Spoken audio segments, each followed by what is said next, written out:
وہو علی کل شیء قدیر.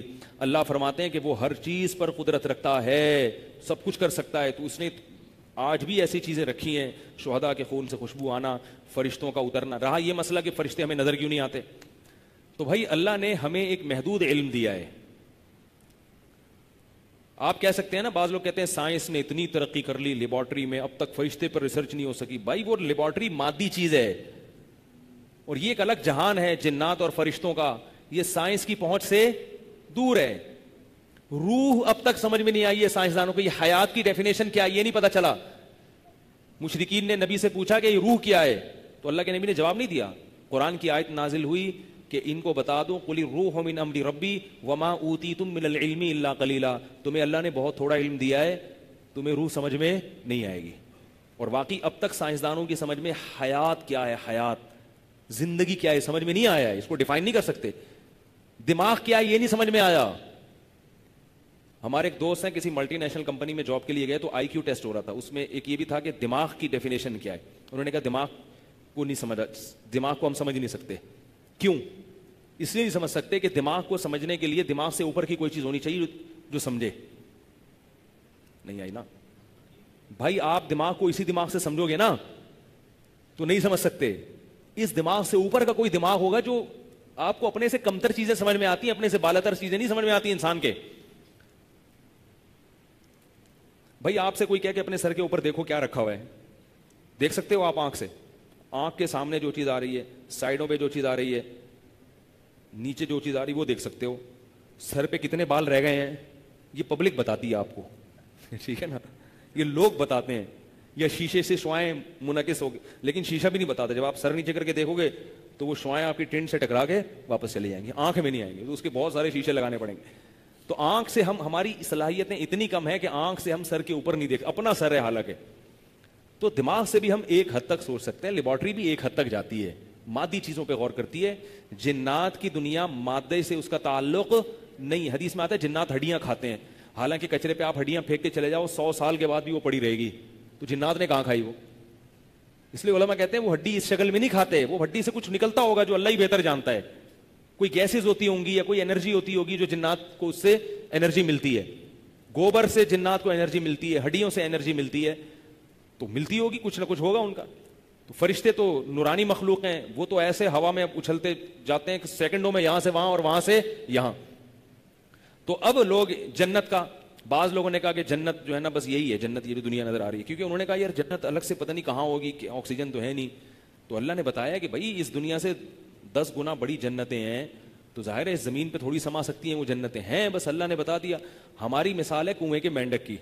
کنویں کے مینڈک کو آپ کہا کہ بولے کہ تو ذرا باہر نکل, ایک پوری دنیا ہے اور اتنے بڑے بڑے سمندر ہیں, اس میں کروڑوں کنویں سما جائیں, وہ کنویں کا مینڈک کیا کہے گا بھائی یہ یہاں سے یہاں تک شروع ہو رہا ہے, یہ نظام شمسی ہے ادھر سے لے کے ادھر تک, اور وہ والا جو ڈپارٹمنٹ ہے جہاں پر کیچوے رہتے ہیں وہ ایک الگ دنیا ہے, وہ 7واں آسمان ہے. تو وہ کنویں کا مینڈک کیا سمجھے گا بھائی یہی ہے.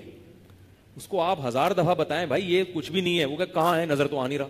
کیا اوپر دیکھو, کیا اوپر تو آسمان ہے, بھائی اس سے باہر نکل کے دیکھو, کیا کہ مرواؤ گے کیا باہر نکل کے دیکھوں میں, اس سے تو باہر نکل ہی نہیں سکتے ہم. تو اللہ نے جنت بنائی, جہنم بنایا, بہت کچھ بنائی ہے چیزیں اللہ نے, تو ہمیں بتا دیا کیونکہ ہمارے پاس اس کے برحق ہونے کی مستند دلیل ہے. وہ دلیل کیا ہے؟ اللہ نے بتایا تو ہم مان لیں گے. اللہ اس کے رسول نہ بتاتے یا مشاہدہ نہ ہوتا تو ہم نہیں مانتے. پھر تو یہ مطلب نہیں ہے کہ ہر عقل کے خلاف چیز, بے عقلی والی چیز کو آپ کسی کے کہنے سے مان لیں, ایسا بھی نہیں ہے, کوئی دلیل ہونی چاہیے. تو اللہ نے کیا فرمایا, تبارک الذی بیدہ الملک وہو علی کل شیء قدیر, وہ ہر چیز پر قدرت رکھتا ہے. الذی خلق الموت والحیات, جس نے موت اور زندگی کو بنایا. یہ اللہ نے دلیل دے دی کہ تمہیں یہ سمجھ میں نہیں آتا کہ اللہ نے یہ کیسے کیا, یہ کیسے کیا, معجزوں کا انکار کرتے ہو, یہ کیسے سمجھ میں آ گیا کہ اللہ نے موت اور حیات کو بنایا. موت و حیات بھی سمجھ میں آنے والی چیز نہیں ہے. بچہ جب زندہ ہوتا ہے نا ماں کے پیٹ میں, کیسے ہوتا ہے کسی کو نہیں پتا, کیسے جان کیسے پڑتی ہے اس میں, اچانک ایک دم ہارٹ بیٹ کیسے شروع ہو جاتی ہے. تو اللہ فرماتے ہیں حیات پیدا کرنے والا ہے. روبوٹ تو بنا لیا ہم نے, روبوٹ میں روح نہیں ڈال سکتے ہم, روبوٹ بنا لیا ہم نے. کمپیوٹر کتنی عجیب چیز بنا لی نا, لاکھوں کروڑوں کے اس کو مشکل مسائل بتاؤ سیکنڈوں میں حل کرتا ہے. سرچ کیسے کرتا ہے, ہمارا دماغ, اگر ہم اپنے دماغ سے کوئی پوچھیں یار یہ بتاؤ, تو ہم 1 گھنٹہ سوچتے رہیں گے. آپ سے کوئی بڑی سی لائبریری ہو, اس میں کوئی آ کے آپ سے پوچھے کہ یار یہ مفتی صاحب کی 4 شادیوں والی کتاب کہاں رکھی ہوئی ہے بھائی, آپ سوچو گے 1 گھنٹہ. پہلے آپ یہ دیکھو گے یہاں کہیں بیگم تو نہیں رکھی ہوئی, اگر بیگم رکھی ہوئی ہے تو یہاں میری کتاب رکھی ہوئی نہیں ہو سکتی. کیا خیال ہے؟ تو بہرحال ہر طرح سے آپ سے کوئی پوچھے فزکس کی کتاب کہاں رکھی ہوئی ہے, سوچو گے, تھوڑا سا یوں کرو گے. ہم میڈیکل اسٹور والے سے کہتے ہیں نا یار یہ پیناڈول ذرا نکال کے لانا, حالانکہ اس کا صبح و شام یہی کام ہے, پھر بھی 1 منٹ لگاتا ہے یار یہاں رکھی تھی سوچتا ہے. اور کوئی مشکل دوا پوچھ لیں تو, اور گوگل کتنا ذہین ہے, گوگل پہ جو سرچ کرنا ہے لکھو, ادھر بٹن دباؤ, ٹھگاک سے آپ کے سامنے سینکڑوں رزلٹ پیش کر دے گا. آپ کو وہ رزلٹ دیکھنے میں ٹائم لگے گا, گوگل کو بتانے میں ٹائم. تو گوگل انسان سے زیادہ ذہین ہوا کہ نہیں ہوا؟ لیکن گوگل کا ایسے سرچ کر کے ٹھگاک سے جواب دے دینا, یہ گوگل کے ذہین ہونے کی نہیں, انسان کے ذہین ہونے کی دلیل ہے کہ اس نے ایسے سافٹ ویئر بنا کے گوگل میں ڈال دیے. گوگل میں روح نہیں ہے, گوگل خود نہیں سوچتا, تبھی گوگل کو آپ نے کبھی غمزدہ نہیں دیکھا ہوگا. اب میڈیکل والے کو دوا نہیں مل رہی تو میڈیکل والا سر پکڑ کے بیٹھ جائے گا, یار کیا میں نے تجھے بولا تھا یہ لے کر آ, سامنے رکھ, کسٹمر آتے ہیں اور غصہ آئے گا نا اس کو. گوگل کو آپ نے بولا یہ چیز تلاش کر کے لاؤ, کرتا رہے گا, غصہ نہیں آئے گا اسے کبھی بھی, یار کیا ذمہ لگا دیا یار کچھ تو, ابھی تو تم صبح اتنی چیزیں سرچ کر کے سارا دن تمہارے یہی کام ہے, بٹن میں تمہاری خدمت کے لیے بیٹھا ہوا ہوں.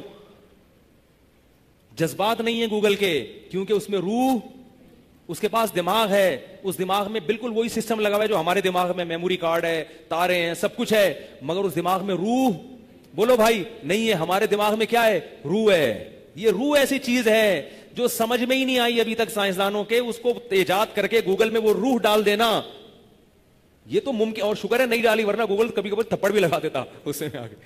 الٹی سیدھی چیزیں سرچ کرو, ایک تھپڑ لگائے گا, کیا کر رہا ہے بھائی تو. روح نہیں ہے, روح ہنستا نہیں ہے, روبوٹ ہنستا نہیں ہے, روتا نہیں ہے, تبھی ہمیں روبوٹ سے محبت نہیں ہوتی, گوگل سے محبت نہیں ہوتی. کبھی آپ دیکھو گوگل نہ ہو تو انسان گوگل کی یاد میں رو رہا ہے. انسانوں کو انسانوں سے محبت ہوتی ہے کیونکہ انسانوں میں روح ہے, ان میں جذبات ہیں, محبت کے بھی, نفرت کے بھی, وہ ہنستے بھی ہیں, وہ روتے بھی ہیں, وہ غمزدہ بھی ہوتے ہیں. یہ روح ایسی چیز ہے جس کو حیات کہتے ہیں. اللہ فرماتے ہیں اللہ ہر چیز پر قدرت رکھتا ہے. تمہیں یقین نہیں آتا نا کہ معراج پہ نبی کو کیسے لے گیا اور مردوں کو قیامت میں کیسے زندہ کرے گا, تو یہ دیکھ لو کہ تمہیں کیسے زندہ کیا ہوا ہے اس نے, کیسے تمہارے اندر روح ڈال دی, اور پھر تمہیں کیسے موت دے دیتا ہے. تو جیسے اس نے پہلی دفعہ زندگی دی ایسے موت دے دیتا ہے, دوبارہ زندہ کر دے گا. دوبارہ زندہ کرتے ہوئے تم کہتے ہو کہ نہیں ہماری ساڑی عقل نہیں آندا کہ دوبارہ مردے کیسے زندہ ہوں گے, تو اللہ کہتا ہے تمہاری عقل نہیں آندا, لیکن ہم نے اس کے نمونے دنیا میں دکھا دیے ہیں, اور جب ہم تمہیں زندہ کریں گے نا دوبارہ تو تمہاری عقل بھی آ جائے گا, لیکن آن دا فائدہ نہیں ہوگا. آن دا پنجابی تھوڑی تھوڑی آتی ہے, پوری نہیں آتی, آن دا فائدہ نہیں ہوگا, پھر ٹھگائی لگے گی کیونکہ تم ایمان کیوں نہیں لے کر آئے, میرے بتانے سے یقین کیوں نہیں کر لیا. تو عقل مند وہ ہے جو اللہ کو قدرت والا پہلے سے مان لے. اور آخری بات یہ کہ ہم ان چیزوں میں تو مان لیتے ہیں کہ معراج پہ گئے, اللہ اپنے نبی کو لے کر چلا گیا معراج پہ, اللہ نے حضرت عیسیٰ کے ذریعے مردے کو زندہ کر دیا, لیکن یہ نہیں مانتے کہ اللہ یہ بھی کہہ رہا ہے کہ تم حلال پر قناعت کرو تو میں رزق میں برکت دوں گا. ہم کہتے ہیں کہاں سے ہوگی برکت, کیسے ہوگی, اللہ تو کر ہی نہیں سکتا یہ. تو ایسے ایمان کا کیا فائدہ بھائی. اللہ کہہ رہا ہے گناہ چھوڑ دو سکون کی زندگی دوں گا. ہم کہہ رہے ہیں یار مزہ تو گناہ میں آ رہا ہے, تو گناہ چھوڑیں گے تو یہ انٹرٹینمنٹ سارا لذتیں ختم, تو سکون کہاں سے ملے گا. تو بھائی اللہ کہہ رہا ہے کہ اگر تم نے یہی باتیں مجھ سے لاجک والی کرنی ہے تو پھر گورا صحیح ہے نا, ہر چیز کی لاجک اس کو چاہیے. اس نے جنت کا بھی انکار کیا, جہنم کا بھی انکار کیا, موت کے بعد زندگی کا بھی, کیونکہ اس کی کوئی لاجک سمجھ میں نہیں آئی. تو پھر تم وہی بن جاؤ نا. جب تم مجھے مانتے ہو تو میری آدھی چیزوں کو مان رہے ہو, آدھی کو نہیں مان رہے, یہ کون سی بات ہوئی بھائی. ایک کوئی گل تو نہیں ہوئی نا. بات مانو تو بھائی اللہ کر سکتا ہے, تو پھر اللہ تمہیں رزق حلال میں بھی دے سکتا ہے, اللہ تمہیں گناہوں سے پاک زندگی میں سکون دے سکتا ہے, اللہ حلال پہ قناعت میں تمہیں برکت دے سکتا ہے, ماں باپ کی اطاعت میں سکون دے سکتا ہے. تو پھر ساری باتیں شریعت کی فالو کرو اور گھبراؤ نہیں, کیونکہ اللہ بادشاہ بھی ہے, سب کچھ کر بھی سکتا ہے اور سخی بھی ہے. اور اگر وہ نہیں کر رہا تو یقیناً کوئی حکمت ہے, اس لیے نہیں کہ کر نہیں سکتا, اس لیے کہ وہ اس سے زیادہ نوازنا چاہتا ہے. جیسے یعقوب علیہ السلام کا بیٹا چھین لیا بچپن میں, نہیں دیا جلدی, بڑھاپے میں دیا ہے, پریشان کرنے کے لیے نہیں بلکہ ترقی دینے کے لیے.